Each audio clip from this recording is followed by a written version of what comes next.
मेरे प्यारे देशवासियों, नमस्कार। अगस्त के इस महीने में आप सभी के पत्रों, संदेशों और कार्ड्स ने मेरे कार्यालय को तिरंगामय कर दिया है।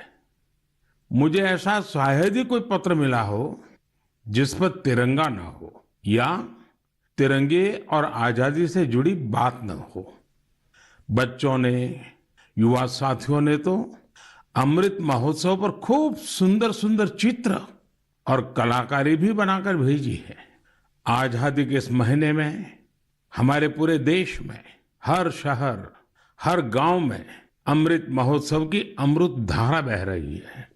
अमृत महोत्सव और स्वतंत्रता दिवस के इस विशेष अवसर पर हमने देश की सामूहिक शक्ति के दर्शन किए हैं। एक चेतना की अनुभूति हुई है।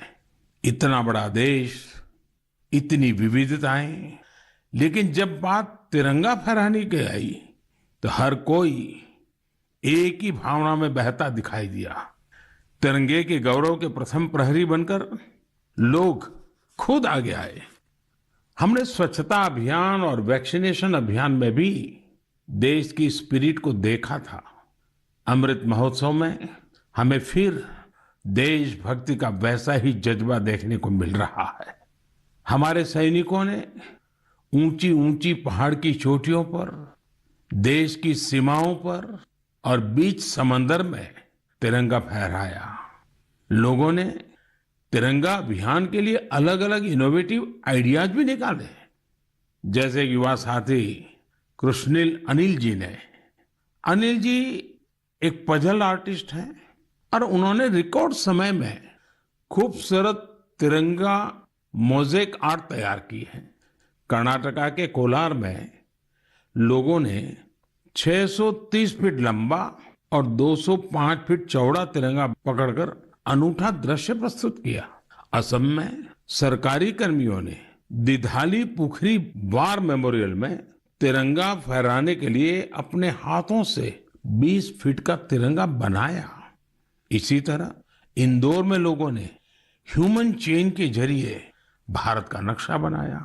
चंडीगढ़ में युवाओं ने विशाल ह्यूमन तिरंगा बनाया। ये दोनों ही प्रयास ग्रीनिच रिकॉर्ड में भी दर्ज किए गए हैं। इस सब के बीच हिमाचल प्रदेश की गंगोट पंचायत से एक बड़ा प्रेरणादायी उदाहरण भी देखने को मिला।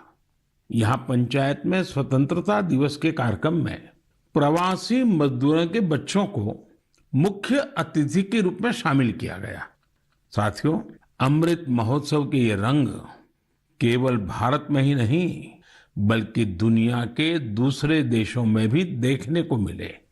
बोत्सवाना में वहां के रहने वाले स्थानीय सिंगर्स ने भारत की आजादी के 75 साल मनाने के लिए देशभक्ति के 75 गीत गाए। इसमें और भी खास बात यह है कि 75 गीत हिंदी, पंजाबी, गुजराती, बांग्ला, असमिया, तमिल, तेलुगु, कन्नड़ा और संस्कृत जैसी भाषाओं में गाए गए। इसी तरह नामीबिया ने भारत नामीबिया के सांस्कृतिक पारंपरिक संबंधों पर विशेष स्टैम्प जारी किया है। साथियों, मैं और एक खुशी की बात बताना चाहता हूँ। अभी कुछ दिन पहले मुझे भारत सरकार के सूचना और प्रसारण मंत्रालय के कार्यक्रम में जाने का अवसर मिला। वहाँ उन्होंने स्वराज दूरदर्शन की सीरियल का स्क्रीनिंग रखा था।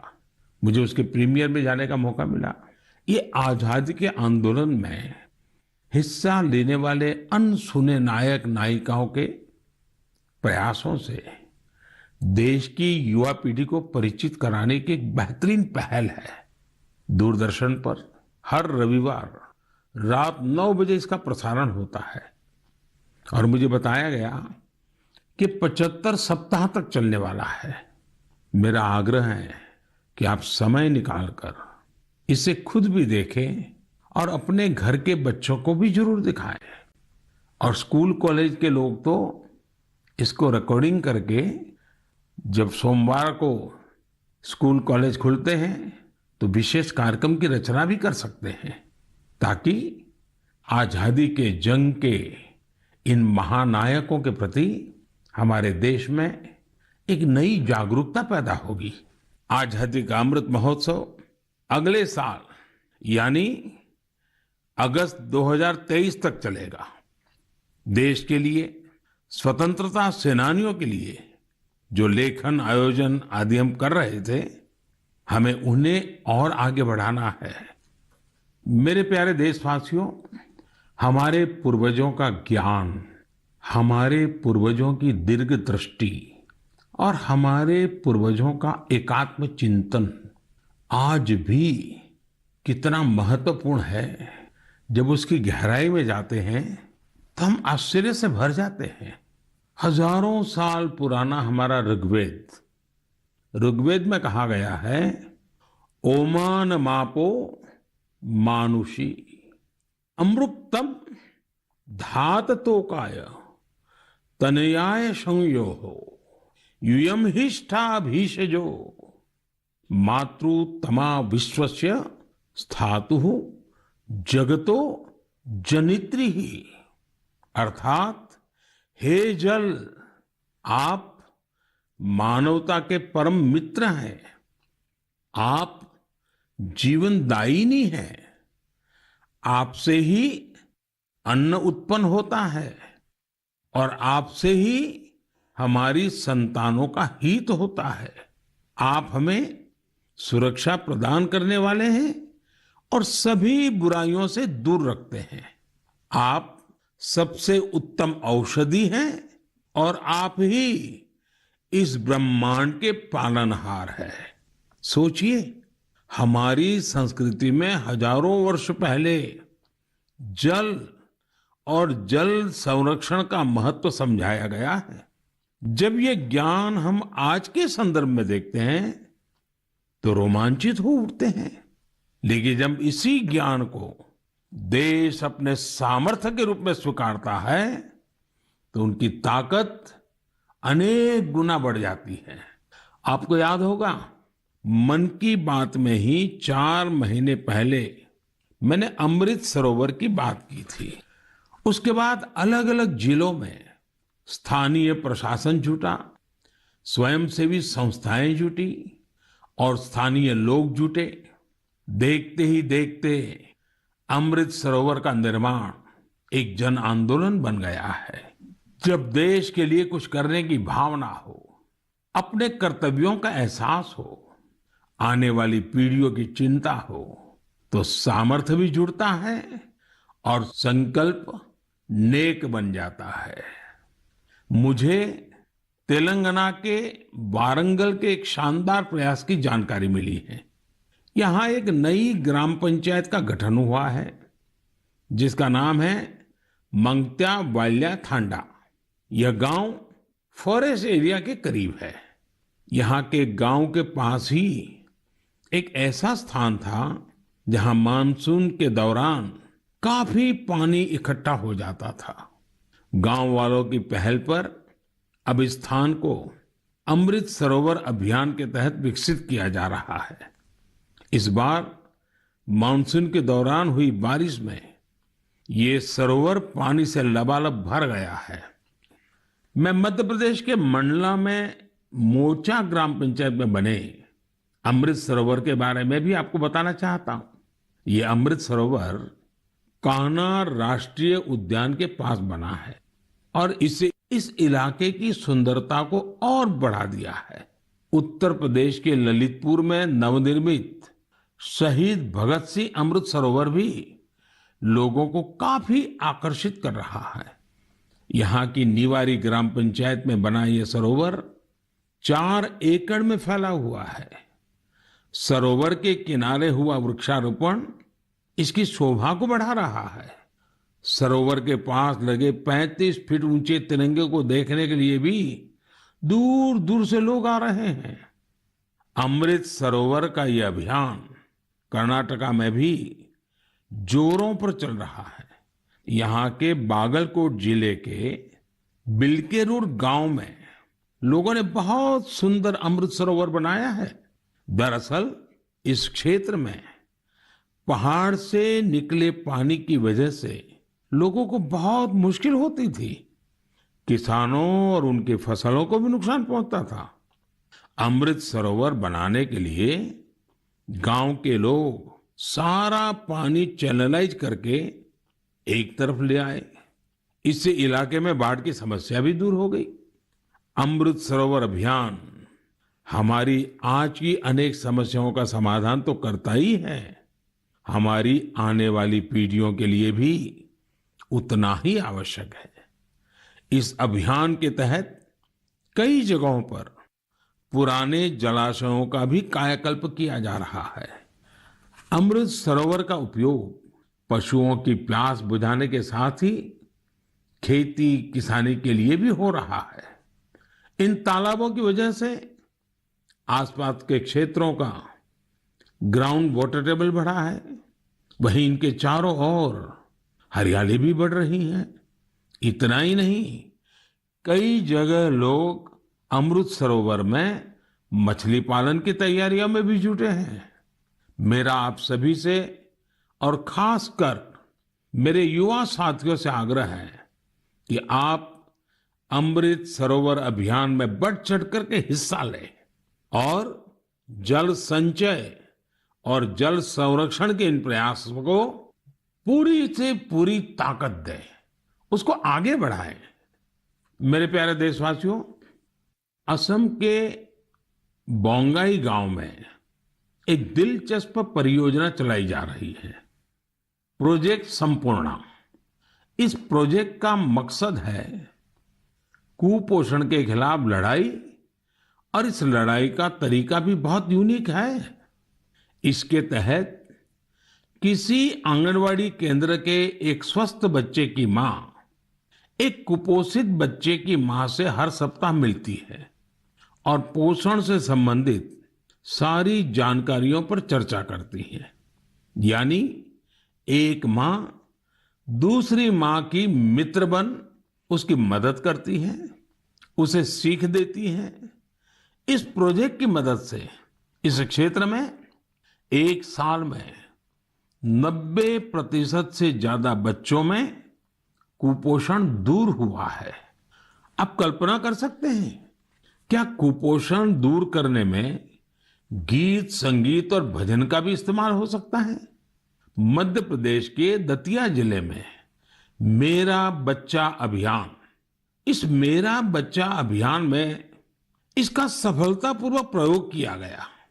इसके तहत जिले में भजन कीर्तन आयोजित हुए, जिसमें पोषण गुरु कहलाने वाले शिक्षकों को बुलाया गया। एक मटका कार्यक्रम भी हुआ। इसमें महिलाएं आंगनवाड़ी केंद्र के लिए मुट्ठी भर अनाज लेकर आती हैं और इसी अनाज से शनिवार को बाल भोज का आयोजन होता है। इससे आंगनवाड़ी केंद्रों में बच्चों की उपस्थिति बढ़ने के साथ ही कुपोषण भी कम हुआ है। कुपोषण के प्रति जागरूकता बढ़ाने के लिए एक यूनिक अभियान झारखंड में भी चल रहा है। झारखंड के गिरिडीह में सांप सीढ़ी का एक गेम तैयार किया गया है। खेल खेल में बच्चे अच्छी और खराब आदतों के बारे में सीखते हैं। साथियों, कुपोषण से जुड़े इतने सारे अभिनव प्रयोगों के बारे में मैं आपको इसलिए बता रहा हूं क्योंकि हम सबको भी आने वाले महीने में इस अभियान से जुड़ना है। सितंबर का महीना त्योहारों के साथ साथ पोषण से जुड़े बड़े अभियान को भी समर्पित है। हम हर साल 1 से 30 सितंबर के बीच पोषण माह मनाते हैं। कुपोषण के खिलाफ पूरे देश में अनेक क्रिएटिव और डाइवर्स एफर्ट्स किए जा रहे हैं। टेक्नोलॉजी का बेहतर इस्तेमाल और जन भागीदारी भी पोषण अभियान का महत्वपूर्ण हिस्सा बना है। देश में लाखों आंगनवाड़ी कार्यकर्ताओं को मोबाइल डिवाइस देने से लेकर आंगनवाड़ी सेवाओं की पहुंच को मॉनिटर करने के लिए पोषण ट्रैकर भी लॉन्च किया गया है। सभी एस्पिरेशनल डिस्ट्रिक्ट्स और नॉर्थ ईस्ट के राज्यों में 14 से 18 साल की बेटियों को भी पोषण अभियान के दायरे में लाया गया है। कुपोषण की समस्या का निराकरण इन कदमों तक ही सीमित नहीं है। इस लड़ाई में दूसरी कई और पहल की भी अहम भूमिका है।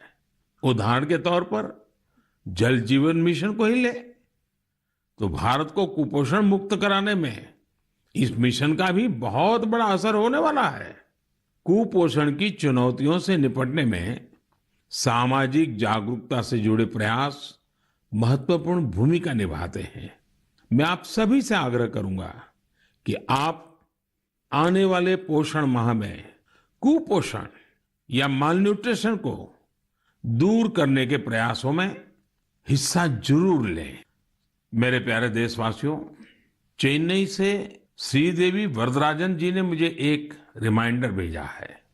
उन्होंने माय गॉव पर अपनी बात कुछ इस प्रकार से लिखी है। नए साल के आने में अब 5 महीने से भी कम समय बचा है और हम सब जानते हैं कि आने वाला नया साल इंटरनेशनल ईयर ऑफ मिलेट्स के तौर पर मनाया जाएगा। उन्होंने मुझे देश का एक मिलेट मैप भी भेजा है। साथ ही पूछा है कि क्या आप मन की बात में आने वाले एपिसोड में इस पर चर्चा कर सकते हैं। मुझे अपने देशवासियों में इस तरह के जज्बे को देखकर बहुत ही आनंद की अनुभूति होती है। आपको याद होगा कि यूनाइटेड नेशंस ने एक प्रस्ताव पारित कर वर्ष 2023 को इंटरनेशनल ईयर ऑफ मिलेट्स घोषित किया है। आपको ये जानकर भी बहुत खुशी होगी कि भारत के इस प्रस्ताव को 70 से ज्यादा देशों का समर्थन मिला था। आज दुनिया भर में इसी मोटे अनाज का, मिलेट्स का क्रेज बढ़ता जा रहा है। साथियों, जब मैं मोटे अनाज की बात करता हूं तो मेरे एक प्रयास को भी मैं आज आपको शेयर करना चाहता हूं। पिछले कुछ समय से भारत में कोई भी जब विदेशी मेहमान आते हैं, राष्ट्राध्यक्ष भारत आते हैं, तो मेरी कोशिश रहती है कि भोजन में भारत के मिलेट्स यानी हमारे मोटे अनाज से बनी हुई डिशेस बनवाऊं। और अनुभव यह आया है इन महानुभावों को यह डिशेज बहुत पसंद आती है और हमारे मोटे अनाज के संबंध में, मिलेट्स के संबंध में काफी कुछ जानकारियां एकत्र करने का वो प्रयास भी करते हैं। मिलेट्स, मोटे अनाज प्राचीन काल से ही हमारे एग्रीकल्चर, कल्चर और सिविलाइजेशन का हिस्सा रहे हैं। हमारे वेदों में मिलेट्स का उल्लेख मिलता है और इसी तरह पुराणनुरु और तोल्काप्पियम में भी इसके बारे में बताया गया है। आप देश के किसी भी हिस्से में जाएं, आपको वहां लोगों के खान पान में अलग अलग तरह के मिलेट्स जरूर देखने को मिलेंगे। हमारी संस्कृति की तरह मिलेट्स में भी बहुत विविधताएं पाई जाती हैं। ज्वार, बाजरा, रागी, सांवा, कंगनी, चीना, कोदो, कुटकी, कुट्टू, ये सब मिलेट्स ही तो है। भारत विश्व में मिलेट्स का सबसे बड़ा उत्पादक देश है। इसलिए इस पहल को सफल बनाने की बड़ी जिम्मेदारी भी हम भारतवासियों के कंधे पर ही है। हम सबको मिलकर इसे जन आंदोलन बनाना है और देश के लोगों में मिलेट्स के प्रति जागरूकता भी बढ़ानी है। और साथियों, आप तो भली भांति जानते हैं, मिलेट्स किसानों के लिए भी फायदेमंद है और वो भी खास करके छोटे किसानों को। दरअसल बहुत ही कम समय में फसल तैयार हो जाती है और इसमें ज्यादा पानी की आवश्यकता भी नहीं होती है। हमारे छोटे किसानों के लिए तो मिलेट्स विशेष रूप से लाभकारी है। मिलेट्स के भूसे को बेहतरीन चारा भी माना जाता है। आजकल युवा पीढ़ी हेल्दी लिविंग और ईटिंग को लेकर बहुत फोकस है। इस हिसाब से भी देखें तो मिलेट्स में भरपूर प्रोटीन, फाइबर और मिनरल्स मौजूद होते हैं। कई लोग तो इसे सुपर फूड भी बोलते हैं। मिलेट से एक नहीं अनेक लाभ है। ओबेसिटी को कम करने के साथ ही डायबिटीज, हाइपरटेंशन और हार्ट रिलेटेड डिसीज के खतरे को भी कम करते हैं। इसके साथ ही ये पेट और लीवर की बीमारियों से बचाव में भी मददगार है। थोड़ी देर पहले ही हमने कुपोषण के बारे में बात की है। कुपोषण से लड़ने में भी मिलेट्स काफी लाभदायक है, क्योंकि ये प्रोटीन के साथ साथ एनर्जी से भी भरे होते हैं। देश में आज मिलेट्स को बढ़ावा देने के लिए काफी कुछ किया जा रहा है। इससे जुड़ी रिसर्च और इनोवेशन पर फोकस करने के साथ ही एफपीओस को प्रोत्साहित किया जा रहा है, ताकि उत्पादन बढ़ाया जा सके। मेरा अपने किसान भाई बहनों से यही आग्रह है कि मिलेट्स यानी मोटे अनाज को अधिक से अधिक अपनाएं और इसका फायदा उठाएं। मुझे देखकर काफी अच्छा लगता है कि आज कई ऐसे स्टार्टअप्स उभर रहे हैं जो मिलेट्स पर काम कर रहे हैं। इनमें से कुछ मिलेट कुकीज बना रहे हैं, तो कुछ मिलेट पैनकेक्स और डोसा भी बना रहे हैं। वहीं कुछ ऐसे हैं जो मिलेट एनर्जी बार्स और मिलेट ब्रेकफास्ट तैयार कर रहे हैं। मैं इस क्षेत्र में काम करने वाले सभी लोगों को बहुत बहुत शुभकामनाएं देता हूं। त्योहारों के इस मौसम में हम लोग अधिकतर पकवानों में भी मिलेट्स का उपयोग करते हैं। आप अपने घरों में बने ऐसे पकवानों की तस्वीरें सोशल मीडिया पर जरूर शेयर करें, ताकि लोगों के बीच मिलेट्स को लेकर जागरूकता बढ़ाने में मदद मिले। मेरे प्यारे देशवासियों, अभी कुछ दिन पहले मैंने अरुणाचल प्रदेश के सियांग जिले में जोरसिंग गांव की एक खबर देखी। ये खबर एक ऐसे बदलाव के बारे में थी जिसका इंतजार इस गांव के लोगों को कई वर्षों से था। दरअसल जोरसिंग गांव में इसी महीने स्वतंत्रता दिवस के दिन से 4G इंटरनेट की सेवाएं शुरू हो गई हैं। जैसे पहले कभी गांव में बिजली पहुंचने पर लोग खुश होते थे, अब नए भारत में वैसी ही खुशी 4G पहुंचने पर होती है।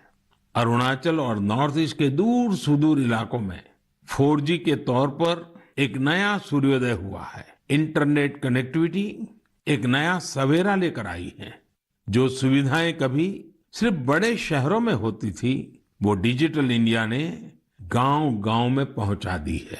इस वजह से देश में नए डिजिटल एंटरप्रेन्योर पैदा हो रहे हैं। राजस्थान के अजमेर जिले के सेठा सिंह रावत जी दर्जी ऑनलाइन ई स्टोर चलाते हैं। आप सोचेंगे ये क्या काम हुआ? दर्जी ऑनलाइन, दरअसल सेठा सिंह रावत कोविड के पहले टेलरिंग का काम करते थे। कोविड आया तो रावत जी ने उस चुनौती को मुश्किल नहीं बल्कि अवसर के रूप में लिया। उन्होंने कॉमन सर्विस सेंटर यानी CSC ई स्टोर ज्वाइन किया और ऑनलाइन कामकाज शुरू किया। उन्होंने देखा कि ग्राहक बड़ी संख्या में मास्क का ऑर्डर दे रहे हैं। उन्होंने कुछ महिलाओं को काम पर रखा और मास्क बनवाने लगे। इसके बाद उन्होंने दर्जी ऑनलाइन नाम से अपना ऑनलाइन स्टोर शुरू कर दिया, जिसमें और भी कई तरह से कपड़े वो बनाकर बेचने लगे। आज डिजिटल इंडिया की ताकत से सेठा सिंह जी का काम इतना बढ़ चुका है कि अब उन्हें पूरे देश से ऑर्डर मिलते हैं। सैकड़ों महिलाओं को उन्होंने अपने यहाँ रोजगार दे रखा है। डिजिटल इंडिया ने यूपी के उन्नाव में रहने वाले ओम प्रकाश सिंह जी को भी डिजिटल एंटरप्रेन्योर बना दिया है। उन्होंने अपने गांव में 1000 से ज्यादा ब्रॉडबैंड कनेक्शन स्थापित किए हैं। ओम प्रकाश जी ने अपने कॉमन सर्विस सेंटर के आसपास निशुल्क वाईफाई जोन का भी निर्माण किया है, जिससे जरूरतमंद लोगों की बहुत मदद हो रही है। ओम प्रकाश जी का काम अब इतना बढ़ गया है कि उन्होंने 20 से ज्यादा लोगों को नौकरी पर रख लिया है। ये लोग गांवों के स्कूल, अस्पताल, तहसील ऑफिस और आंगनवाड़ी केंद्रों तक ब्रॉडबैंड कनेक्शन पहुंचा रहे हैं और इसे रोजगार भी प्राप्त कर रहे हैं।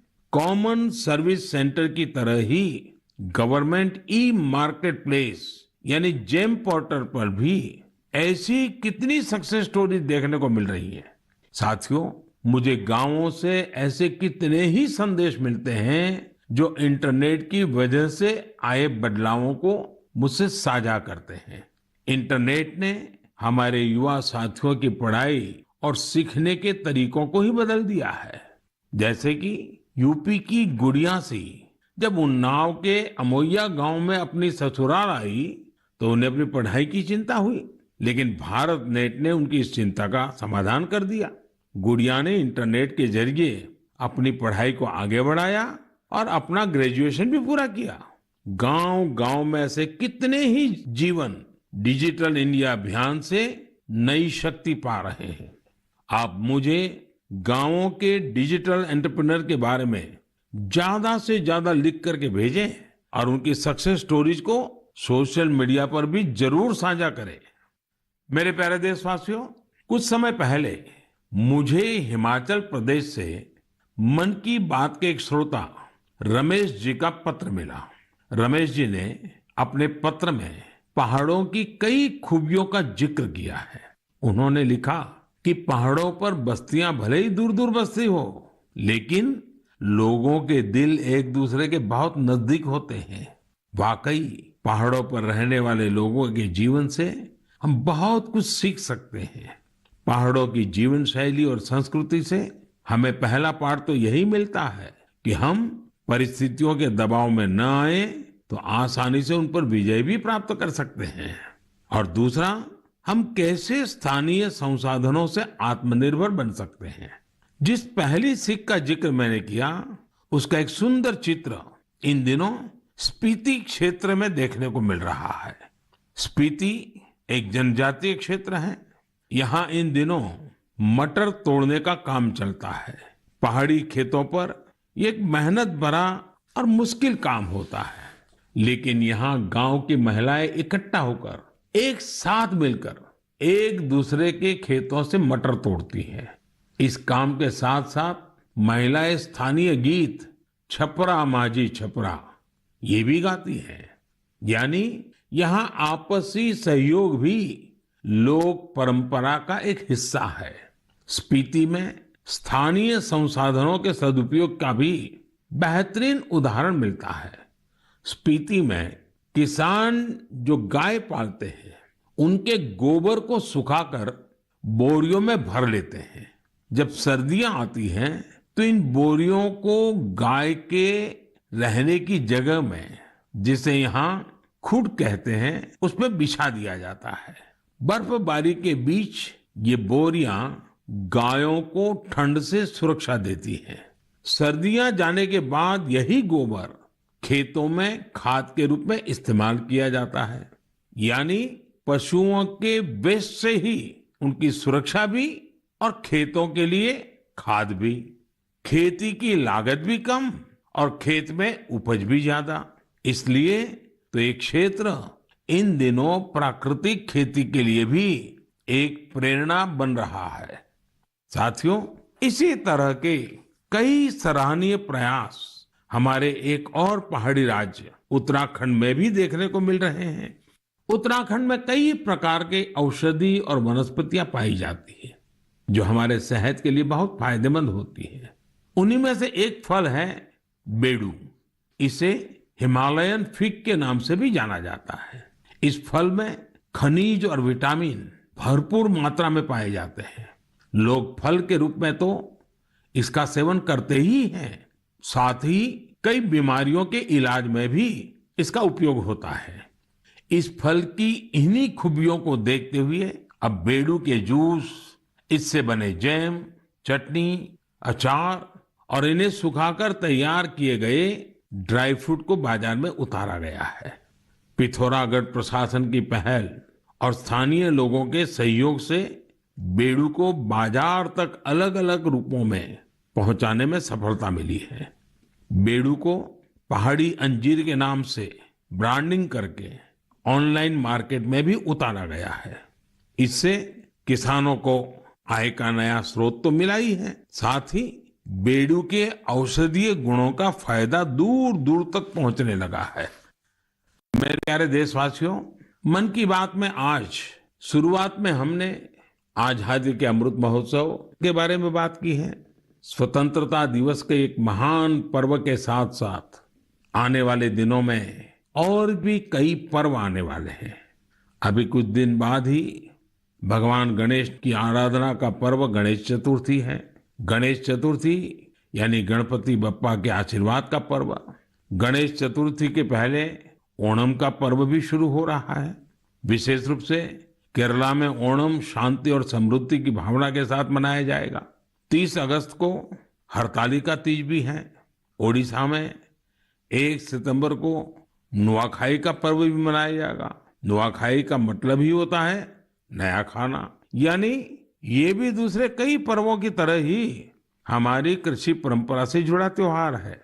इसी बीच जैन समाज का संवत्सरी पर्व भी होगा। हमारे ये सभी पर्व हमारी सांस्कृतिक समृद्धि और जीवंतता के पर्याय हैं।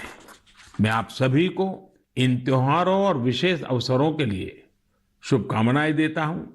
इन पर्वों के साथ साथ कल 29 अगस्त को मेजर ध्यानचंद जी की जन्म जयंती पर राष्ट्रीय खेल दिवस भी मनाया जाएगा। हमारे युवा खिलाड़ी वैश्विक मंचों पर हमारे तिरंगे की शान बढ़ाते रहें, यही हमारी ध्यानचंद जी के प्रति श्रद्धांजलि होगी। देश के लिए हम सभी मिलकर ऐसे ही काम करते रहें, देश का मान बढ़ाते रहें। इसी कामना के साथ मैं अपनी बात समाप्त करता हूं।